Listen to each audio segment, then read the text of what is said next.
अस्सलाम वालेकुम dear students, welcome to the GS YouTube channel. तो आज जो हम टॉपिक डिस्कस करने जा रहे हैं वो है जी chapter number 1 10th class quadratic equation. तो सबसे पहले जो चीज़ हम डिस्कस करेंगे वो यही कि क्वाड्रेटिक इक्वेशन क्या है। तो पढ़ते हैं जी क्वाड्रेटिक इक्वेशन। जो डेफिनेशन हम क्वाड्रेटिक इक्वेशन की पढ़ेंगे वो यही कि सारी ऐसी इक्वेशंस जिसमें आपके पास मैक्सिमम डिग्री है जो इक्वेशन की वो 2 हो। फॉर एग्जांपल मैं यहाँ पर लिखता हूँ जी x² + 2x + 3 = 0। तो ऐसी इक्वेशंस जिसमें आपके पास मैक्सिमम पावर या मैक्सिमम बड़ी से बड़ी पावर जो है वो 2 आए, वो सारी इक्वेशंस क्या होंगी? Quadratic equations. एक और मैं इसकी एग्जांपल लिखता हूँ जी 2x + x² + 4 = 0। इसमें भी मैक्सिमम पावर 2 है, जबकि यहाँ पे x के ऊपर कोई पावर नहीं, तो हम यहाँ पर क्या पावर लगाएंगे? 1। यहाँ भी मैक्सिमम पावर आपके पास 2 है, तो ये भी जो इक्वेशन है वो हमारे पास क्या होगी? Quadratic equation. एक और मैं यहाँ इक्वेशन लिखूँ, अगर 4 + x² = 0, यहाँ भी हमारे पास मैक्सिमम डिग्री जो है या मैक्सिमम पावर जो है वो 2 आ रही है, तो ये इक्वेशन भी हमारे पास क्या होगी? Quadratic equation. अब ये जो तीनों की जितनी भी मैंने टाइप्स लिखी, अब हम इन सारों को एक क्वाड्रेटिक इक्वेशन ही कहेंगे। लेकिन जो बात यहाँ डिस्कस करने वाली है वो ये है कि एक स्टैंडर्ड फॉर्म क्वाड्रेटिक इक्वेशन की क्या होगी।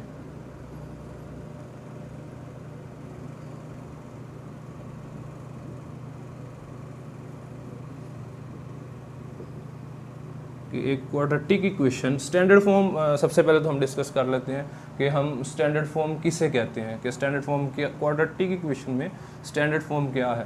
तो आसान लफ्ज़ों में क्वाड्रेटिक इक्वेशन की स्टैंडर्ड फॉर्म जो है ना, वो आप इसे कह सकते हैं कि क्वाड्रेटिक इक्वेशन को लिखने की जो तरतीब है उसे हम क्या कहेंगे? Standard form. फॉर एग्जांपल लिखने की तरतीब को मैं यहाँ पर क्या कहूँगा जी, कि सबसे पहले आप जो लिखेंगे वो सबसे जो आपके पास मैक्सिमम डिग्री है आप उसे लिखें x², उसके बाद आप उससे छोटी वाली जो डिग्री है उसे लिखें 4x, और एंड पे आप कांस्टेंट नंबर लिख दें 5 = 0। लेकिन जो बुक पे स्टैंडर्ड फॉर्म यूज़ हो रही है वो हमारे पास है जी ax² + bx + c = 0। ये बुक में जो उसने स्टैंडर्ड फॉर्म यूज़ की है वो ये है।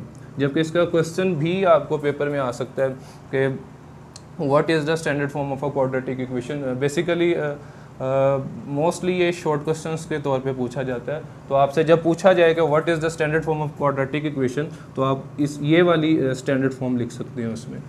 लेकिन अब इस स्टैंडर्ड फॉर्म का मतलब क्या है, हम इसे कैसे पढ़ेंगे?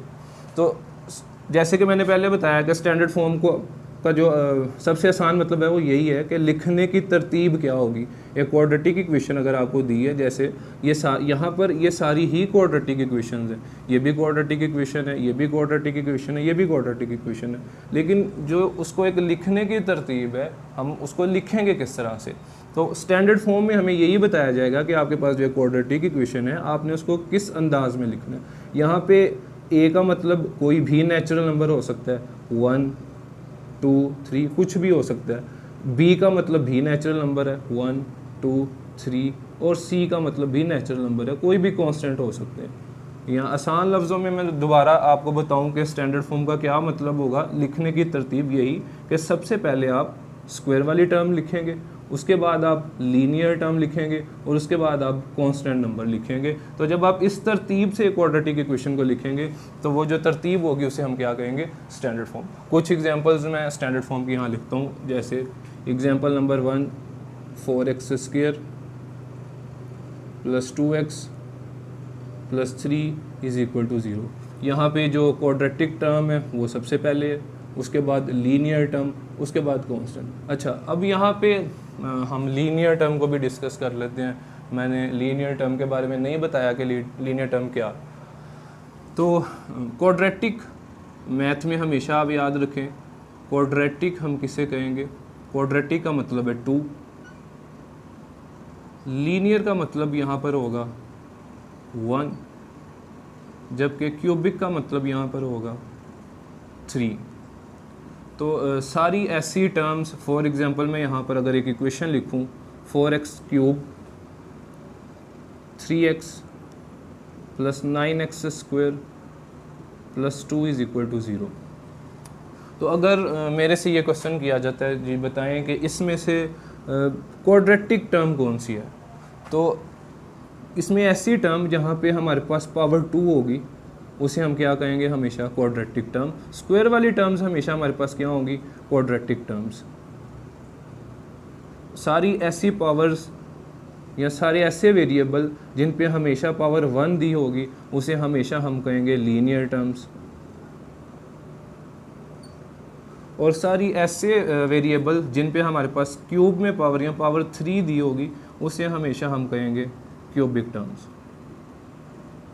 इसी से आप याद रख सकते हैं कि सारी ऐसी इक्वेशंस, जैसे मैं यहाँ पर एक इक्वेशन लिखता हूँ जी 4x + 3, तो सारी ऐसी इक्वेशंस जिसमें मैक्सिमम पावर 1 दी होगी वो इक्वेशन हमेशा लीनियर इक्वेशंस होंगी। उसके बाद सारी ऐसी इक्वेशंस जिसमें पावर 2 दी होगी, मैक्सिमम पावर 2 दी होगी, वो हमेशा हमारे पास क्वाड्रेटिक इक्वेशंस होंगी। उसके बाद सारी ऐसी इक्वेशंस जिसमें हमारे पास मैक्सिमम पावर 3 दी होगी वो हमेशा क्यूबिक इक्वेशंस होंगी। तो जो इंट्रोडक्शन हमने यहाँ क्वाड्रेटिक इक्वेशन का पढ़ा वो हमने यही पढ़ा कि सारी ऐसी इक्वेशंस जिसमें मैक्सिमम पावर 2 दी होगी वो क्या होगी जी, क्वाड्रेटिक इक्वेशन। उसके बाद हमने स्टैंडर्ड फॉर्म मतलब उसकी म्यारी शक्ल या उसको लिखने की तरतीब जो ये पढ़ी वो ये कि आपने सबसे पहले क्वाड्रेटिक टर्म लिखनी है, मतलब सबसे बड़ी पावर 2 लिखनी है।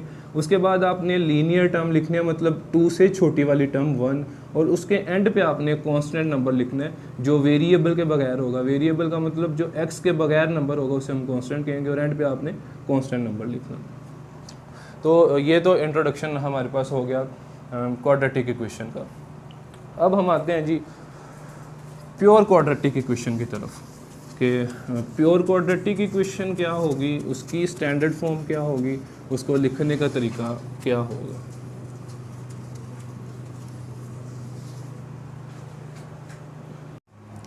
तो क्वाड्रेटिक इक्वेशंस के बारे में हम पढ़ रहे थे। हमने क्वाड्रेटिक इक्वेशन के बारे में पढ़ा कि सारी ऐसी इक्वेशंस जिसमें मैक्सिमम पावर 2 दी होगी। फॉर एग्जांपल मैंने जहाँ पे जो एग्जांपल लिखी थी +3 = 0, तो सारी ऐसी इक्वेशंस हमने पढ़ा जिसमें पावर 2 दी होगी वो सारी क्वाड्रेटिक इक्वेशन होगी। और हम आगे जिस चीज़ की तरफ बढ़ रहे थे वो थी प्योर क्वाड्रेटिक इक्वेशन के। प्योर क्वाड्रेटिक इक्वेशन क्या होगी, उसको लिखने की तरतीब या उसको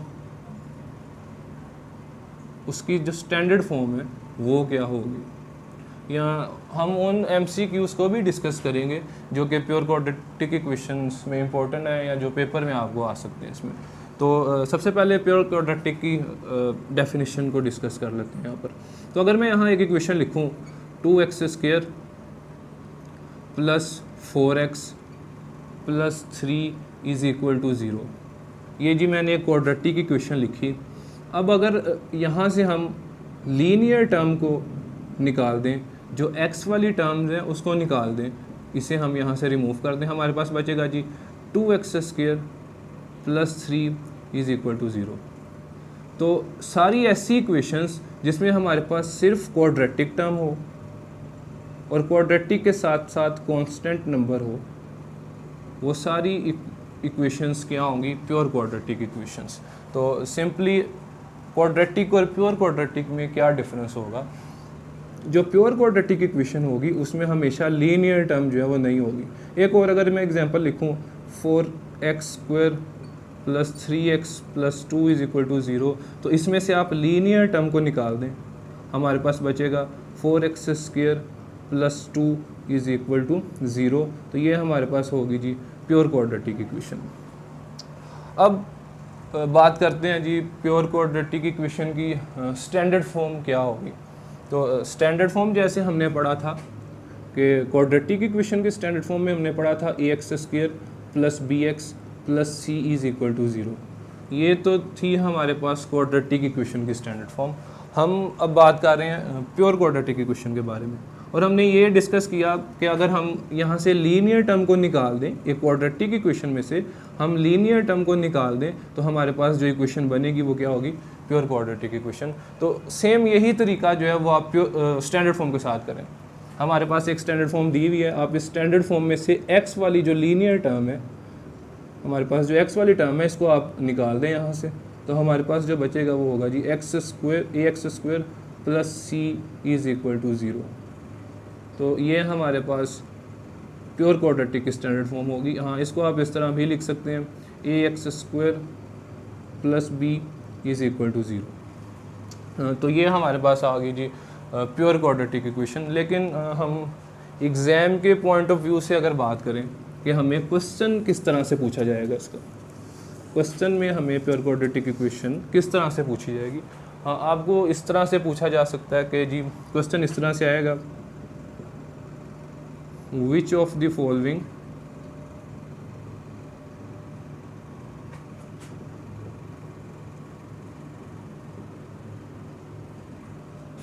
which of the following is pure quadratic equation।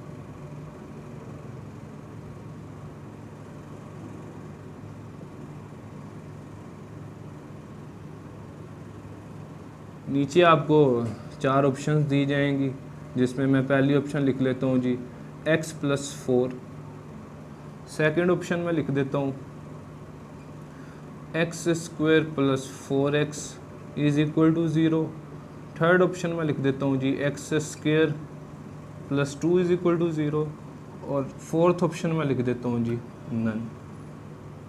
तो हमें कुछ इस तरह से प्योर क्वाड्रेटिक के बारे में पूछा जाएगा कि इनमें से बताएं कौन सी इक्वेशन जो है वो प्योर क्वाड्रेटिक इक्वेशन है। तो अगर आपने पढ़ा होगा तो आप इजीली बता सकते हैं कि हमारे पास जो सी ऑप्शन है यहाँ पर, ये प्योर क्वाड्रेटिक इक्वेशन है।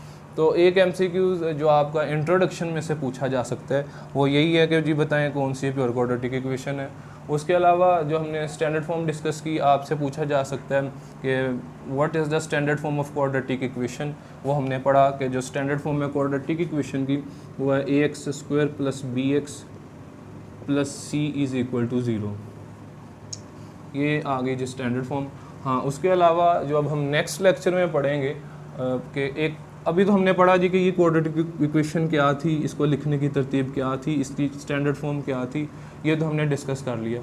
अब जब हम इससे आगे बढ़ेंगे तो हम ये पढ़ेंगे कि अगर एक क्वाड्रेटिक इक्वेशन दी जाती है तो उसको सॉल्व हम किस किस तरीके से कर सकते हैं, एक इक्वेशन को हम किन किन मेथड्स को इस्तेमाल करके सॉल्व कर सकते हैं। अब स्टेप बाय स्टेप जो हमारे नेक्स्ट लेक्चर्स होंगे उसमें हम इनके सारे मेथड्स स्टेप बाय स्टेप पढ़ेंगे। लेकिन उससे पहले उसका भी आप एक शॉर्ट क्वेश्चन नोट कर लें कि पूछा जा सकता है कि एक क्वाड्रेटिक इक्वेशंस को हम कितने तरीक़ों से सॉल्व कर सकते हैं। तो इंशाल्लाह नेक्स्ट लेक्चर में से डिस्कस करेंगे। लेकिन मैं अभी आपको बता देता हूँ कि हम एक क्वाड्रेटिक इक्वेशंस को हमेशा 3 मेथड से सॉल्व कर सकते हैं। वो 3 मेथड्स कौन कौन से हैं? वो फैक्टराइजेशन है, कंप्लीटिंग स्क्वायर मेथड है और क्वाड्रेटिक फॉर्मूला है। लेकिन हम नेक्स्ट जो हमारा लेक्चर होगा उसमें हम डिस्कस करेंगे फैक्टराइजेशन से और हम कैसे एक क्वाड्रेटिक इक्वेशंस को या अगर हमें इक्वेशन कोई भी दी जाती है क्वाड्रेटिक इक्वेशन, हम उसको कैसे एक स्टैंडर्ड फॉर्म में तब्दील कर सकते हैं और उससे आगे हम किस तरह से किस किस मेथड से उस इक्वेशन को सॉल्व कर सकते हैं। तो इंशाल्लाह उसे हम इससे अगले लेक्चर में डिस्कस करेंगे। तब तक के लिए आप अपना ख्याल रखें। अल्लाह हाफिज़।